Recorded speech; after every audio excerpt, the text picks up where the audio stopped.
할렐루야.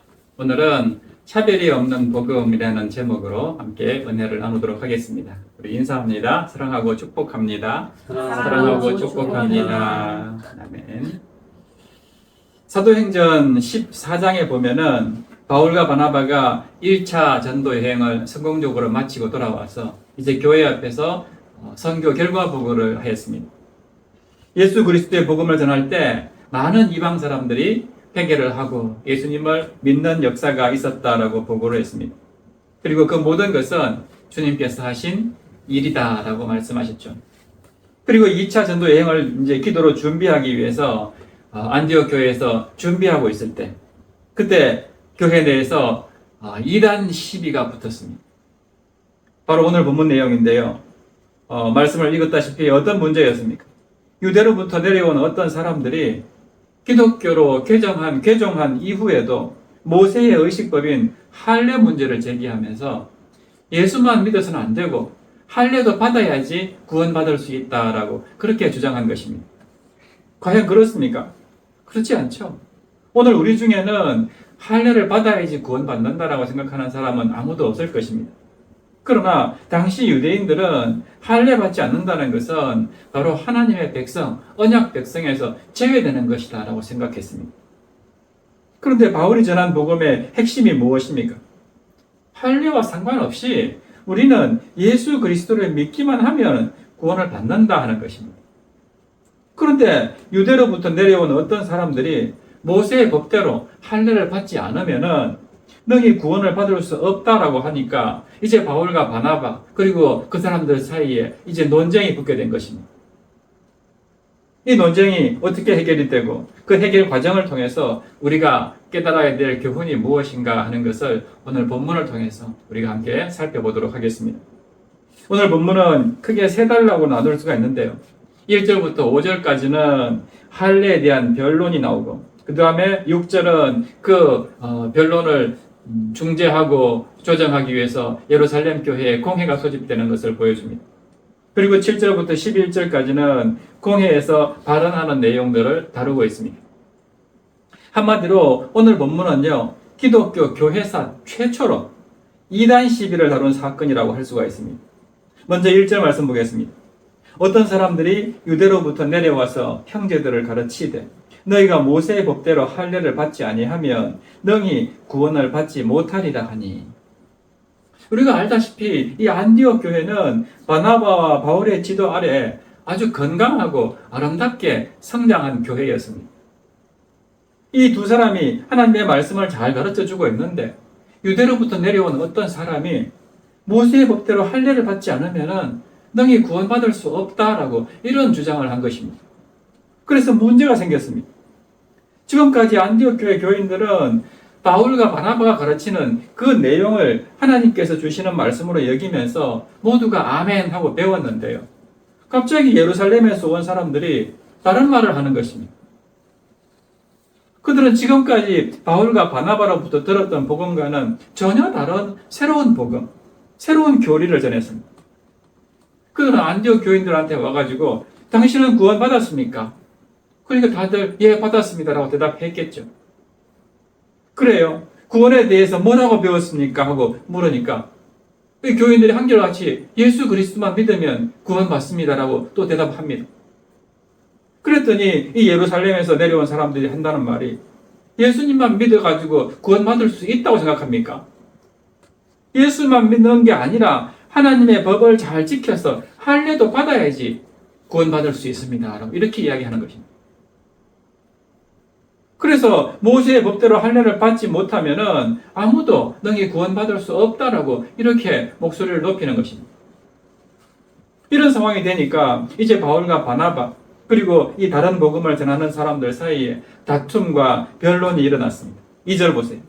바울 및 바나바와 그들 사이에 적지 아니한 다툼과 변론이 일어난지라. 형제들이 이 문제에 대하여 바울과 바나바와 및 그 중에 몇 사람을 예루살렘에 있는 사도와 장로들에게 보내기로 작정하니라. 원래 이 바울과 바나바는 굉장히 온유하고 원만한 사람들이었습니다. 신앙의 인격이 제대로 갖춰진 사람들입니다. 그러나 이단에게는 예외입니다. 진리, 이 복음 문제에 관해서는 결코 양보하지 않습니다. 여기 보면 적지 아니한 다툼과 변론이 일어났다 하는 것으로 봤어요. 이 변론과 다툼이 굉장히 심했던 것으로 보입니다. 아주 격렬한 변론이 일어났습니다. 아마 바울이 큰 소리로 되지도 않는 얘기 하지도 말아라고 아주 고함을 쳤던 것 같습니다. 할례 받는다고 결코 구원받는 게 아니다. 너희들은 과연 율법으로 그렇게 구원받는다면 그 율법 다 지켰느냐? 이런 식으로 아마 큰 소리를 쳤을 것입니다. 반면에 할례를 받아야지 구원받는다라고 말하는 사람들도 결코 양보하지 않았을 것입니다. 그래서 안디옥 교회가 결국 이 다툼이 어떻게 누그러지지가 않으니까 점점 더 심해지니까 어떻게 합니까? 이 문제를 예루살렘 교회에 가서 그 교회의 의견을 들어보기로 이렇게 결정을 내립니다. 그래서 안디옥 교회가 바나바와 바울을 대표자로 뽑아가지고 그 다음에 또 몇 사람도 더 추가로 선출해서 모 교회라고 할 수 있는 예루살렘 교회에 파송하는 그런 결정을 내립니다. 바울과 바나바는 믿음만으로 구원받는다는 이런 확고한 교리를 가지고 있었지만은 율법주의자들은 앞으로도 계속해서 이렇게 안디옥 교회 교인들을 미혹시킬 가능성이 있었고 또 성도 가운데 믿음이 연약한 자들은 분명히 이런 잘못된 교리에 넘어질 가능성이 있었기 때문에 지금 바울과 바나바는 엄청난 사명감을 가지고 지금 예루살렘 교회로 가게 된 것입니다. 그렇게 해서 예루살렘 교회로 가게 되는데요. 그런데 가는 도중에도 바울과 바나바는 그냥 가지 않습니다. 3절 하반절에서 보는 것처럼 이 베니게와 사마리아로 다니면서 계속해서 복음을 전했더니 형제들을 다 크게 기쁘게 하였다라고 말씀합니다. 자신이 전한 이 복음과 진리에 대해서 분명한 확신이 있기 때문에 가는 길에도 그냥 가지 않았다는 것입니다. 이런 과정을 통해서 이제 예루살렘에 도착한 바울 일행들이 예루살렘 사도와 장로들로부터 이제 크게 환영을 받고요. 그동안 자신들이 전했던 복음이 과연 어떤 일이었고 하나님께서 어떻게 역사하셨는가 하는 것을 다 보고했습니다. 4절 보세요. 예루살렘에 이르러 교회와 사도와 장로들에게 영접을 받고 하나님이 자기들과 함께 계셔 행하신 모든 일을 말하며 하나님이 그동안 바울과 함께 계시면서 행했던 모든 일들이 무엇이었습니까? 우리가 이미 봤다시피 1차 전도 여행을 다니면서 어떤 일이 있었습니까? 맨 먼저 바나바의 고향인 구브로 섬에 가서 복음을 전했더니 많은 결신자들, 많은 믿는 자들이 생겨났습니다. 또 바보성에 가가지고는 그 성의 총독 서기오 바울을 영접시킴으로써 그 땅의 복음이 아주 폭발했습니다. 그 다음에 다시 이제 배를 타고 비시디아 안디옥에 가서는 안식일날 회당에서 처음으로 복음을 전했는데 그 다음 안식일날에는 그 성에 있는 온 시민들이 거의 다 하나님의 말씀을 듣고 싶어서 모였다라고 그렇게 말씀하고 있습니다. 그런데 이게 발단이 돼가지고 유대인들이 이제 시기와 질투하는 마음이 가득해가지고 어떡합니까? 그 성내에 경건한 귀부인들과 유력자들을 선동해가지고 이 바울 일행을 쫓아내버리죠. 그렇게 해서 쫓겨나와서 간 곳이 또 어디입니까? 이고니온과 루스드라에 갔죠. 그곳에서 다시 복음을 전했을 때 엄청난 기적이 일어납니다. 특히 루스드라에서는 날 때부터 안전뱅이였던 그 안전뱅이를 이렇게 세우는 그런 놀라운 기적이 일어나죠. 그걸 보고 그 성에 있는 사람들이 어떻게 했습니까? 바울과 바나바를 무슨 제우스 신, 헤르메스 신인 것처럼 떠받들고 그 바울과 바나바 앞에 제사까지 드릴 정도로 이런 일이 벌어집니다. 그래서 그것들을 정말 간곡하게 만류해가지고 겨우겨우 설득해가지고 그런 제사를 드리지 못하게 하는 일도 있었죠.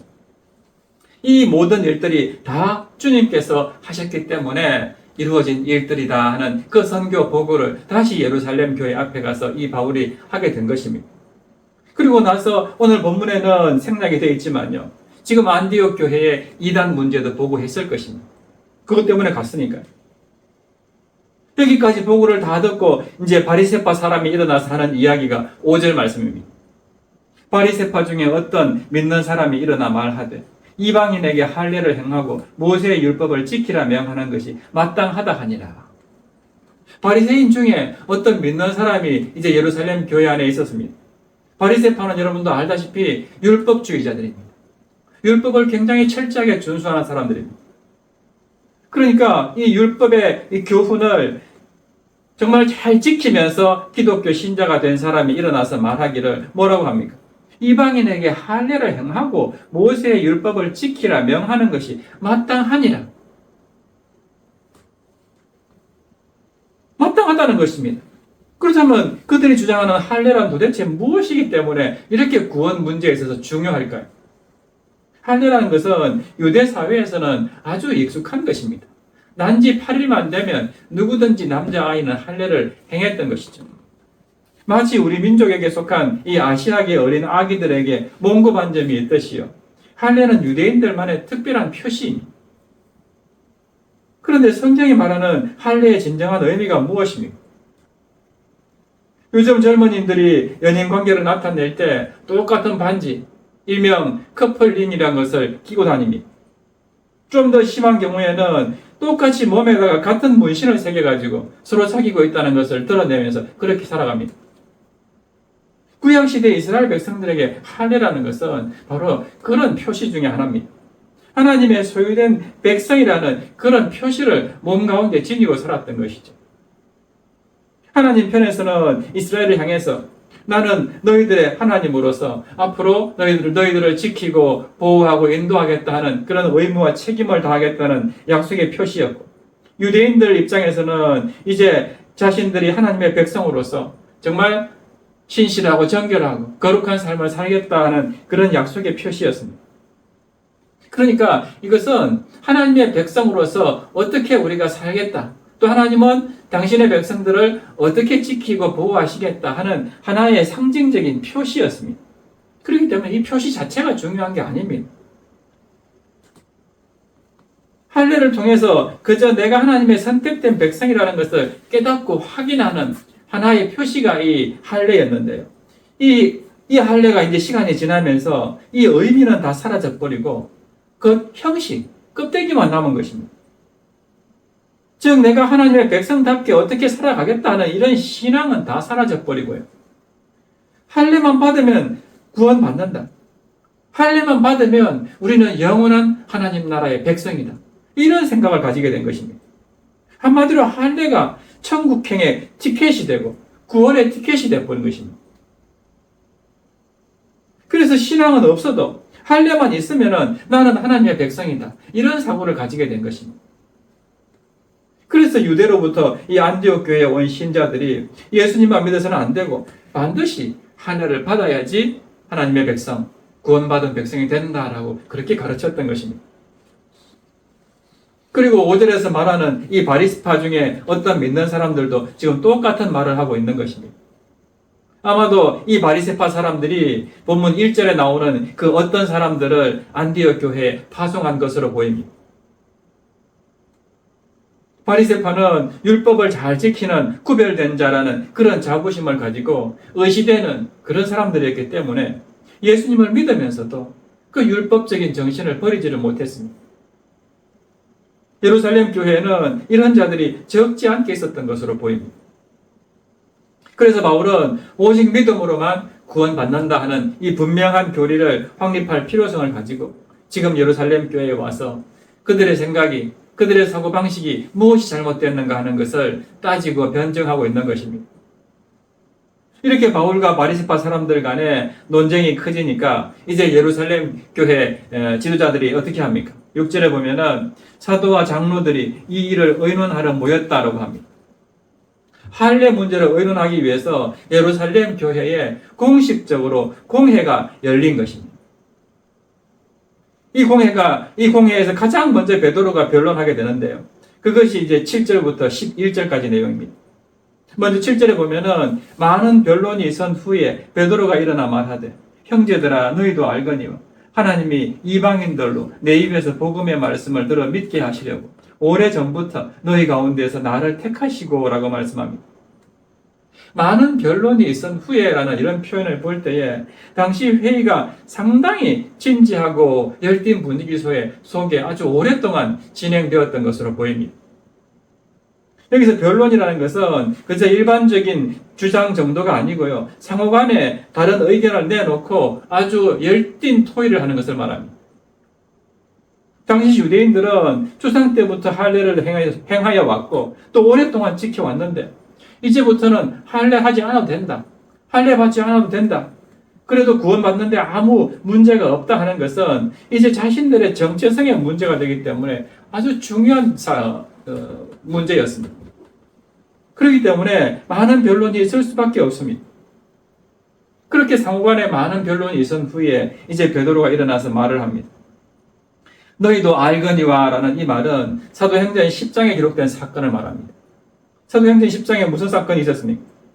가이사랴에 사는 고넬료가 베드로에 의해서 기독교인이 된 사건, 그리고 하늘로부터 보자기에 쌓여서 내려온 그 정한 짐승과 부정한 짐승을 잡아먹으라고 했던 그 환상에 기록된 장이 10장입니다. 사실 베드로는 정통 유대인이었기 때문에 율법주의에 빠지기 쉬웠습니다.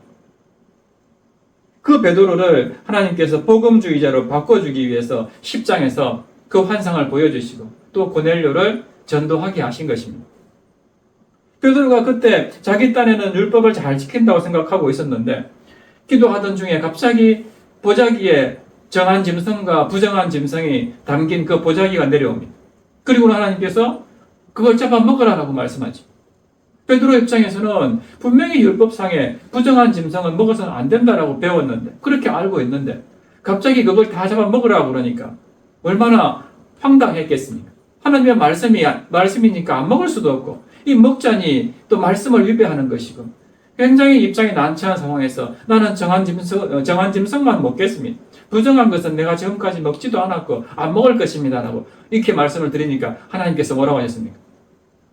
하나님께서 그 말을 듣고는요, 내가 깨끗하게 하신 것을 네가 속되다 하지 말라라고 하면서 책망하셨습니다.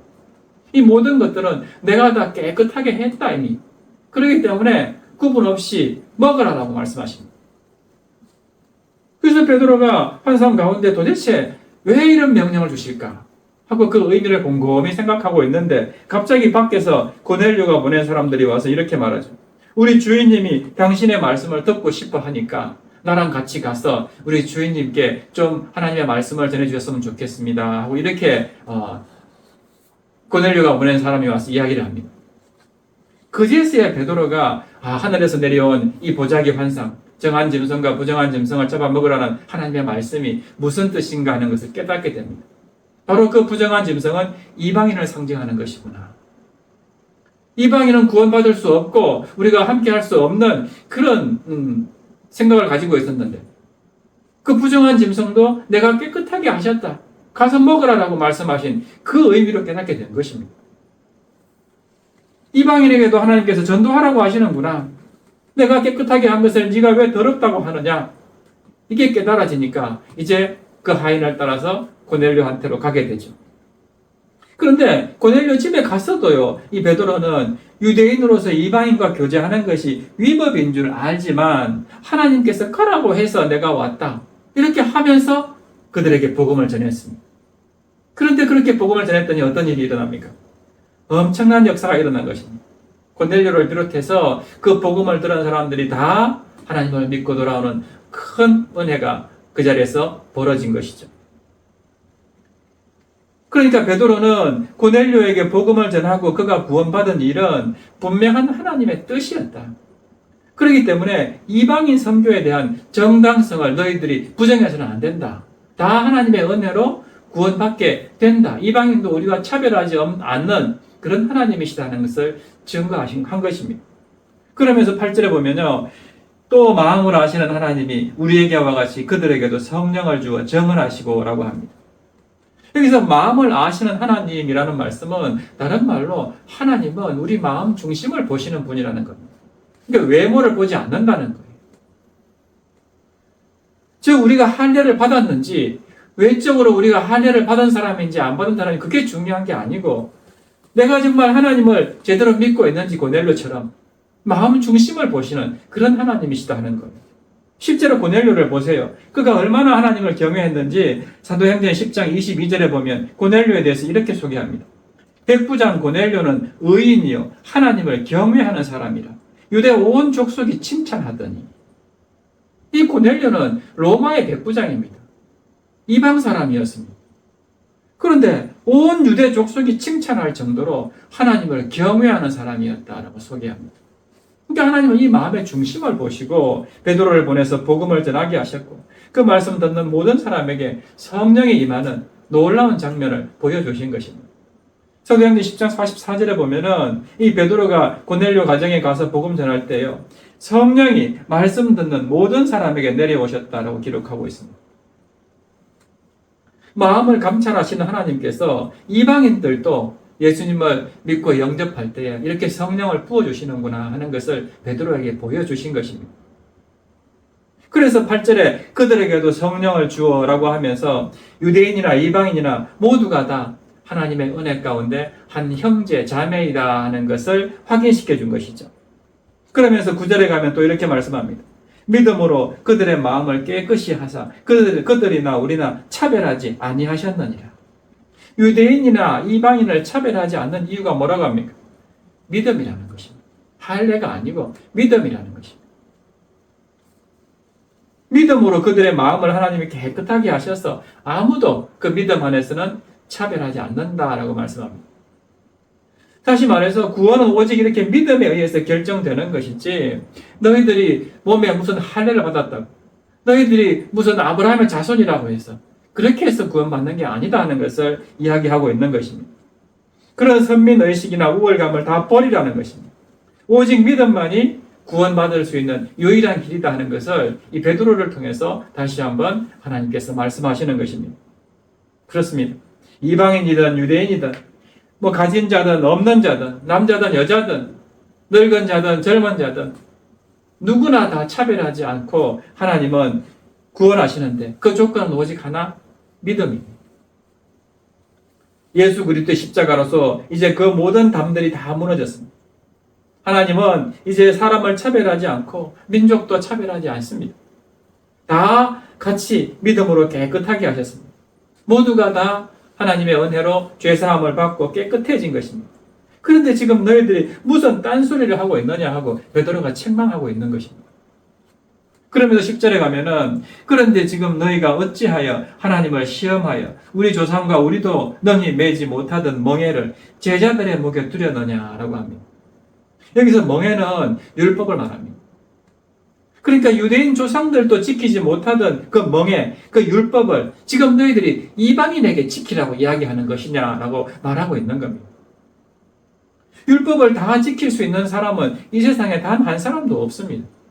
그렇기 때문에 율법을 지켜서 구원받는다는 것은 있을 수 없는 일입니다. 그래서 하나님 예수님께서 이 땅에 오셔서 인간의 모든 허물과 죄를 다 대신 짊어지고 십자가의 고난을 당하신 것입니다. 그리고 그 율법을 예수님께서 본인이 다 해결하신 것이죠. 율법의 모든 구속을 예수님께서 사랑으로 다 해결하신 것입니다. 그리고 베드로가 이제 결론적으로 11절에 이렇게 선포합니다. 그러나 우리는 그들이 우리와 동일하게 주 예수의 은혜로 구원받는 줄을 믿노라 하니라. 이게 베드로 설교의 핵심입니다.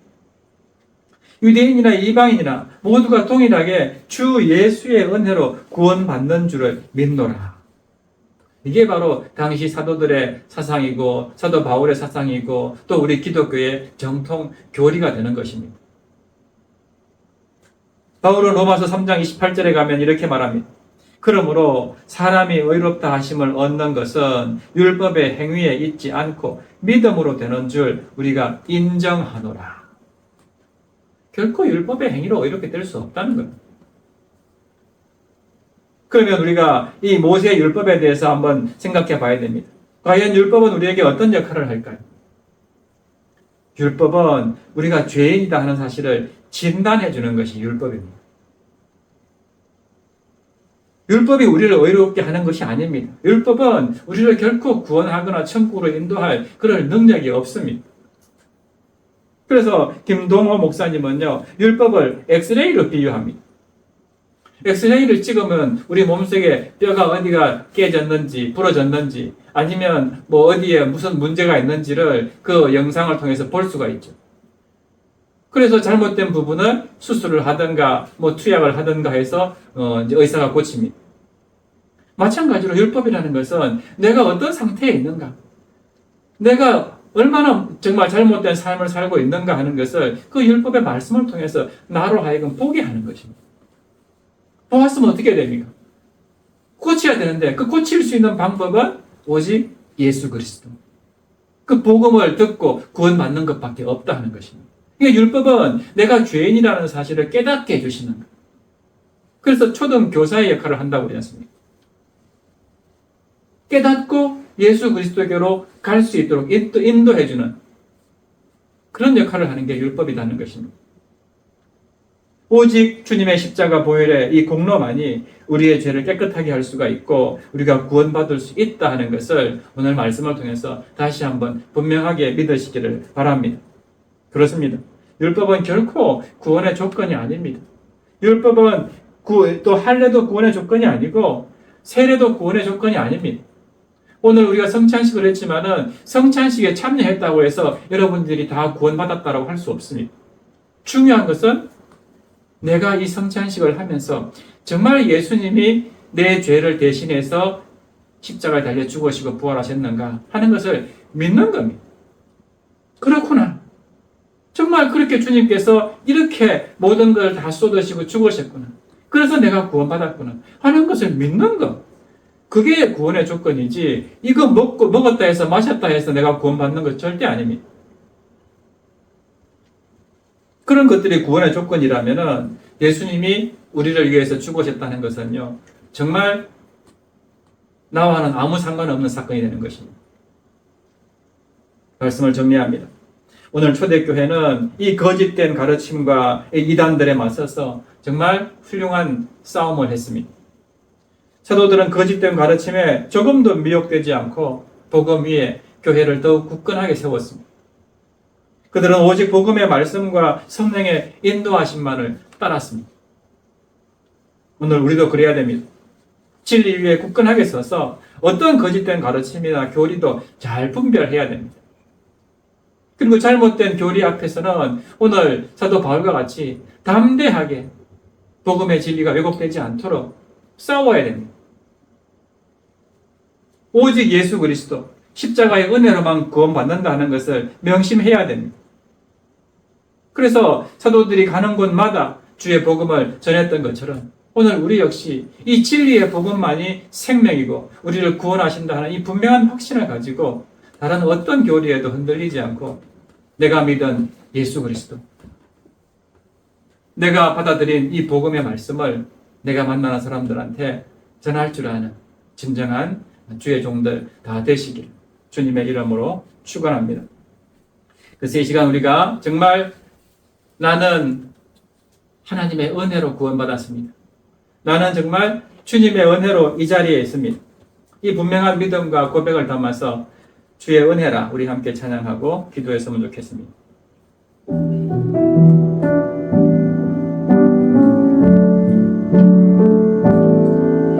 내가 지금까지 지내온 것을 주의 은혜라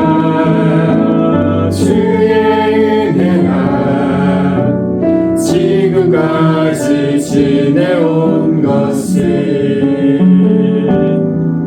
내가 지금까지 지내온 것을 주의 은혜라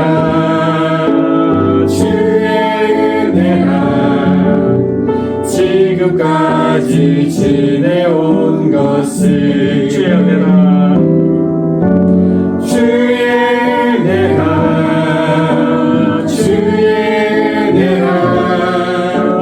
지금까지 지내온 것을 오직 주의 은혜라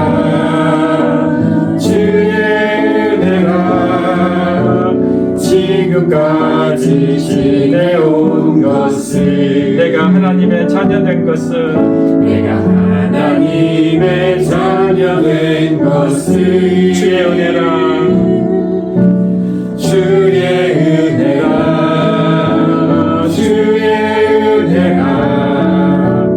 하나님의 자녀된 것은 내가 하나님의 자녀된 것은 내가 하나님의 자녀 된 것을 주의 은혜라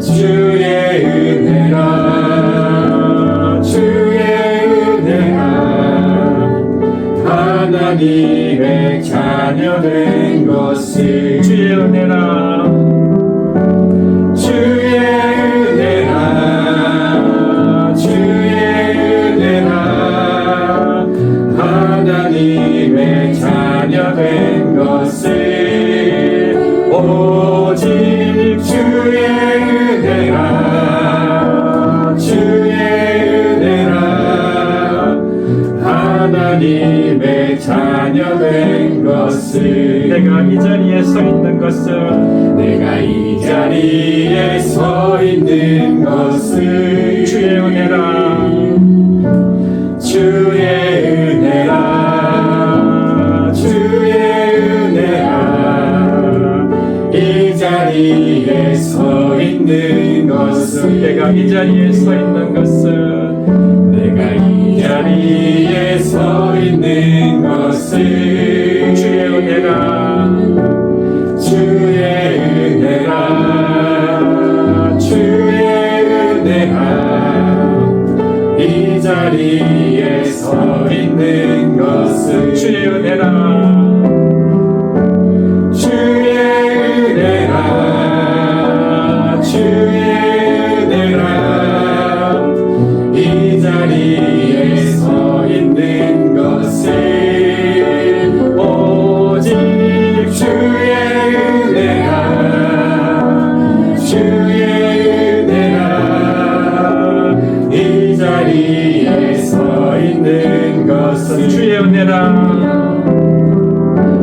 주의 은혜라 주의 은혜라 이 자리에 서 있는 것은 이 자리에 서 있는 것을 오직 주의 은혜라 주의 은혜라 이 자리에 서 있는 것을 아멘. 우리 이 시간 함께 기도하기를 원합니다. 다른 이로서는 구원받을 수가 없나니 천하 사람 중에 구원받을 만한 다른 이름을 우리에게 주신 일이 없다고 말씀하신 주님, 오늘 우리가 구원받은 것은 오직 십자가에 달려 죽으시고 부활하신 그 주님의 사랑, 주님의 은혜 때문임을 믿습니다. 그 은혜와 그 사랑, 그 진리의 말씀을 오늘 사도들처럼 담대하게 증거하며 살아가는 우리가 되게 하여 주시옵소서. 어떤 미혹에도 흔들리지 않고 날마다 진리 위에 굳건하게 서서 많은 영혼들을 주께로 인도하는 저희들 되게 하여 주시옵소서. 우리 이런 마음으로 함께 주님 이름 부르시네 기도합니다. 주여, 살아계신 하나님 아버지, 은혜와 사랑에 참 감사를 드립니다. 정말 다른 이로서는 구원받을 수 없나니 천하 사람 중에 구원받을 만한 이름을, 그런 다른 이름을 우리에게 주신 일이 없다고 하신 주님, 우리가 그 말씀을 기억합니다. 우리가 구원받은 것은 오직 십자가에 달려 죽으시고 부활하신 그 주님의 사랑과 주님의 은혜 때문임을 믿습니다. 아버지 하나님, 그러므로 그 은혜와 그 진리의 말씀에서 결코 벗어나는 어리석은 자가 되지 않게 하여 주시옵소서. 오직 그 진리 위에 굳건하게 서서 어떤 미혹에도 흔들리지 않는 우리의 삶이 되게 하여 주시옵시고, 아버지 하나님, 그 진리의 복음을 오늘 사도들과 같이 담대하게 증거하며 살아가는 아버지 진정한 그리스도인들 다 되게 하여 주시옵소서. 아버지 하나님, 우리의 모든 삶을 통하여서 정말 많은 영혼들이 그 복음의 말씀을 듣고 주께로 돌아오는 역사가 있기를 원합니다. 아버지, 우리 사랑교회가 그 일을 힘있고 능력 있게 감당하게 하여 주시옵소서. 이 자리에 머리 숙인 당신의 백성들이 정말 이 진리의 복음을 굳건하게 믿고 어떤 상황 가운데에서도 항상 입을 열어서 복음을 전가하고 우리의 모든 은행 심사를 통해서 주님을 드러낼 줄 아는 진정한 하나님의 자녀들, 진정한 그리스도인들 다 되게 하여 주시옵소서.